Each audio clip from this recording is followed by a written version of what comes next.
Bonjour à tous, oui, aujourd'hui je vais vous présenter les résultats de mon projet d'intégration que j'ai fait dans le cadre de ma maîtrise professionnelle en ergothérapie sous la direction de Catherine Briand, qui est chercheure au Centre de recherche Fernand-Séguin de l'hôpital Louis H. Lafontaine et professeure à l'école de réadaptation de l'Université de Montréal.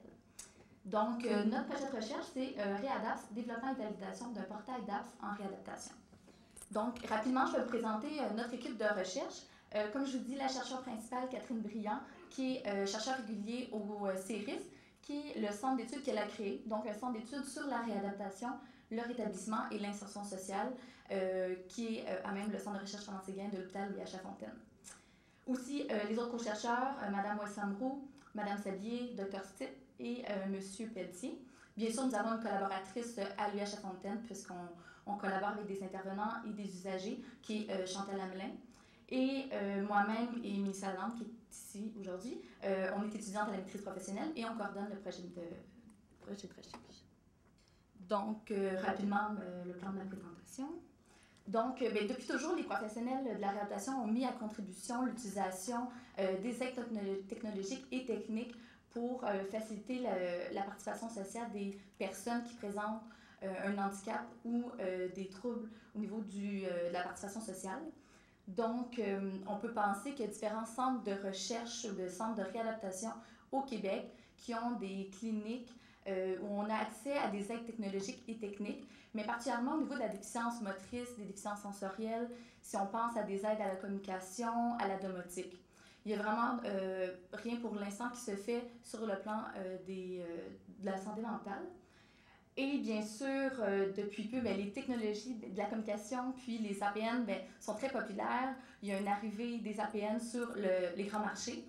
Quand je parle d'APN, c'est les appareils personnels numériques. On parle alors de iPhone, iPad, les Android, les tablettes numériques, etc., etc.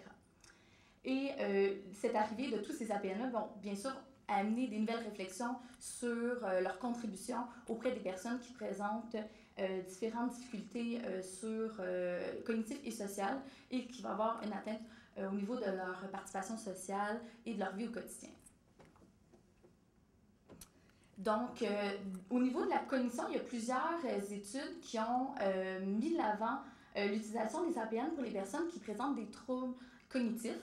On parle principalement au niveau des gens qui ont une déficience intellectuelle ou qui présentent un trauma cérébral. Donc, actuellement, ces APN vont être utilisés pour atteindre les troubles de mémoire au niveau de l'organisation, au niveau de la planification. C'est vraiment au niveau des fonctions exécutives.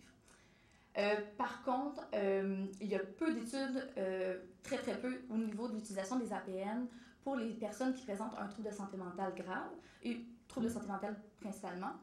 Et bien sûr, on peut se questionner à savoir est-ce que ça peut devenir pertinent d'utiliser ces aides technologiques-là pour ces types de personnes. Donc, exactement, c'est ce que je disais, l'utilisation d'un APN pour faciliter l'autogestion de la maladie et la reprise des activités qui sont significatives pour la personne, puis ainsi les soutenir dans leur processus de rétablissement et leur retour à ce qu'il y ait une pleine citoyenneté. Donc, ça peut bien sûr participer pour compenser les difficultés cognitives ou sociales. Ça peut bien sûr stimuler la compétence et ça peut soutenir l'autonomie des personnes. Comme je disais, il n'y avait aucune étude pour l'instant qui a testé la pertinence d'utiliser des iPods ou des iPads pour soutenir la réadaptation et le rétablissement en santé mentale. Donc, je vais vous parler du projet Réadapt. Ce projet Réadapt a principalement deux grands objectifs. Le premier, c'est de développer et de valider une application technologique qui est Réadapt en tant que telle auprès d'une clientèle présentant un trouble de santé mentale. Et de bien sûr vérifier la faisabilité et l'utilité de cette application-là au quotidien. Donc, je vais vous présenter rapidement Réadapt, ce qui est le projet de recherche, puis suite à ça, je vais vous présenter les résultats de mon projet de maîtrise plus particulièrement. Voici notre café technologique à l'UH Lafontaine où on réalise nos cafés technologiques. Donc, ça se veut très, très convivial. Ça se veut un endroit où les usagers et les intervenants viennent de manière hebdomadaire, où ils sont rencontrés, puis on assure un suivi au niveau technologique, technique, mais aussi pour voir quelles seraient les applications. On fait un suivi au niveau des applications et de leur utilité, et de voir quelles sont les embûches, quels sont les enjeux. Et on travaille, on soutient aussi les intervenants dans l'utilisation de ces APN-là dans un plan d'intervention. Bien sûr, un centre d'études sur le rétablissement, on vise le rétablissement et l'inclusion de toutes les personnes qui présentent un trouble de santé mentale. Donc, dans cette idée-là, Mme Briand a demandé à un utilisateur de service de schématiser, de représenter par les arts Readaps. Donc, c'est un utilisateur de service qui nous a fait un grand graffiti dans nos locaux. Donc, qu'est-ce que Readaps? Readaps, c'est vraiment une application qu'on a développée en collaboration avec l'ETS. Ça se veut vraiment un portail, donc elle recense différentes applications qui sont pertinentes dans le contexte du rétablissement et de la réadaptation en santé mentale. Donc, l'objectif, c'est d'utiliser cette application-là pour avoir un grand éventail des applications qui sont pertinentes, que les utilisateurs puissent évaluer, donner leur appréciation sur différentes applications et que par la suite, ils peuvent, tout un chacun, voir l'appréciation des autres par rapport à l'application, puis voir, bon, moi, je me cherche une application pour la gestion de ma médication. Toi, est-ce que tu as trouvé ça pertinent? Je vois les commentaires. Alors, par la suite, bien, ça permet vraiment d'utiliser l'application vraiment comme un portail, puis pour faire du réseautage sur l'utilisation de cette technologie-là. Bon, voilà un exemple de quoi ça ressemble, Readaps, quand on l'ouvre au niveau de l'interface. Donc, quand on arrive, on a un catalogue où on a recensé différentes applications et c'est très dynamique. On ajoute continuellement des applications. On les a catégorisées selon différentes sphères, on pourrait dire. Et si, par exemple, moi, je me recherche une application pour mes emplettes, parce que pour moi, c'est difficile de m'organiser puis de planifier mes emplettes, mais je pourrais, par exemple, choisir l'onglet emplettes. J'aurais une liste d'applications possibles. Et, par exemple, je choisis le Shopping List Free. Et là, à ce moment, on me donne comme une capture d'écran de qu'est-ce que ressemble l'application, une brève description. On voit les évaluations, puis on peut acheter ou évaluer l'application en question. Bon, il y a vraiment un large... c'est très, très vaste au niveau des applications. Qu'est-ce qu'on peut faire avec... celles qu'on utilise avec les participants, donc soit des alarmes, ça peut être des compteurs de calories, bien sûr l'application de la STM, des épiceries, des applications pour le yoga, pour la méditation, peut-être qu'il pourrait même y avoir des applications pour faire de l'écriture expressive, il faudrait voir. Donc, à ce moment-là, quand la personne a utilisé Readaps, que ce soit un intervenant ou un usager, on les invite à évaluer l'application afin de donner leur appréciation puis que les autres puissent le recevoir. Donc, on veut savoir, est-ce que ça répond premièrement à leurs besoins? Est-ce que c'est simple d'utilisation? Est-ce qu'il y a un bon rapport qualité-prix? Est-ce que c'est vraiment utile et ça permet d'avoir une meilleure qualité de vie? Somme toute, c'est quoi leur appréciation globale de cette application-là? On leur demande auprès de quelle population ça a été testé. Donc, dans le cadre de notre projet, c'est avec des personnes qui présentent un trouble de santé mentale, mais éventuellement, ça pourrait être utilisé auprès de différentes clientèles, que ce soit avec déficience intellectuelle, avec un trouble cognitif, etc. Est-ce que ça nécessite Internet parce que ça devient un enjeu très important?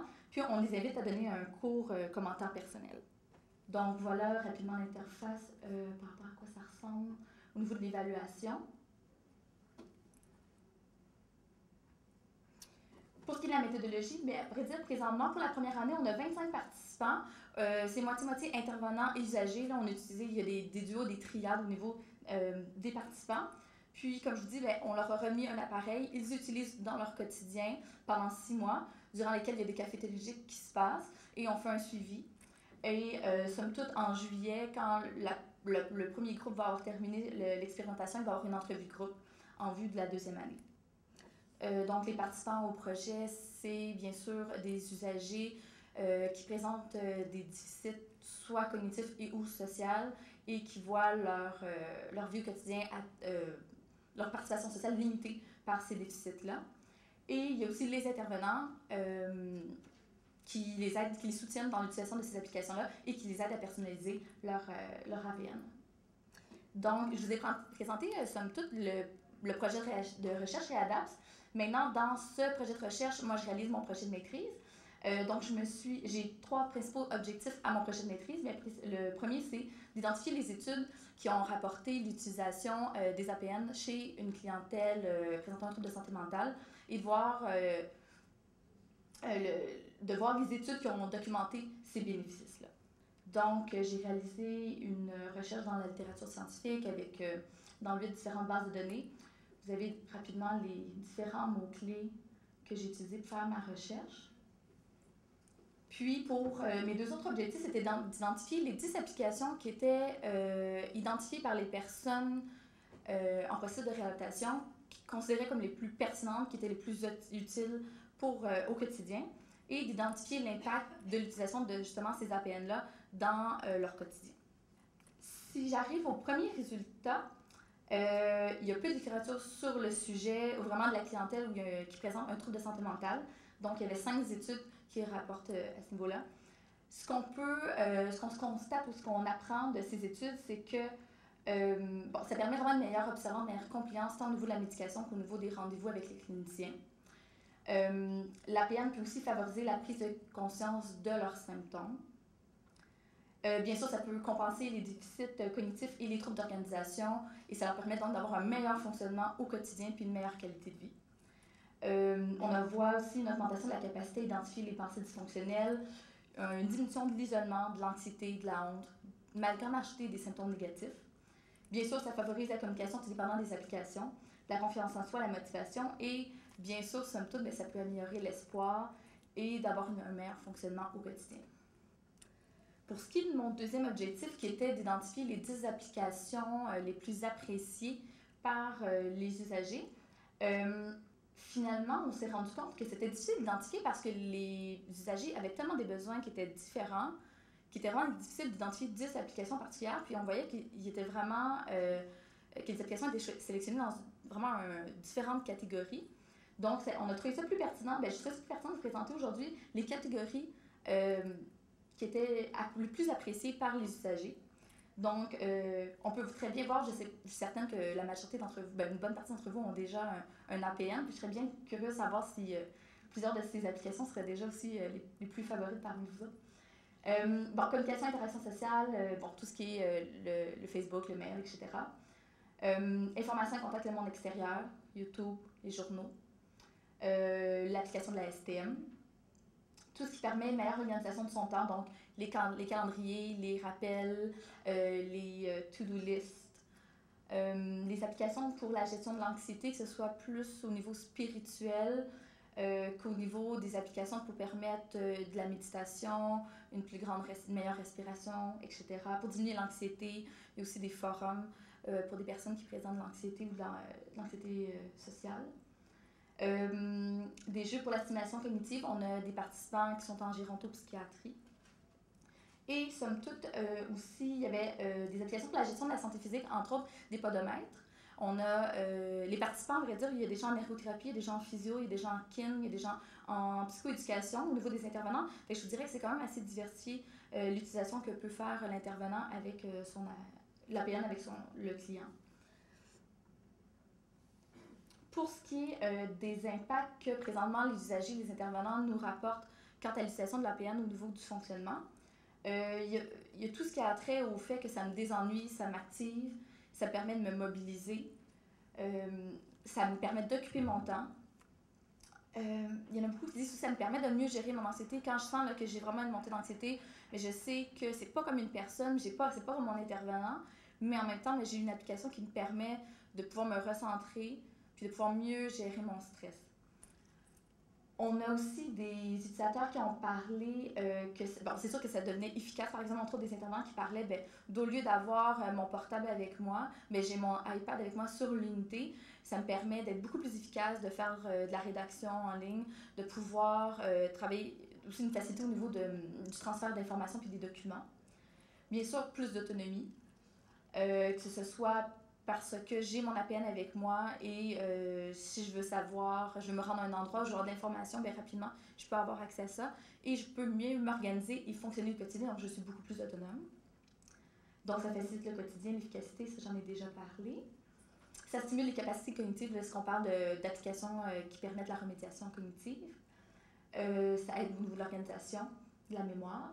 Et aussi, on voit un impact au niveau de la socialisation, de l'apprentissage de technologie aussi. Ça permet à des usagers qui étaient peu familiers avec la technologie d'apprendre, de pouvoir démystifier le tout.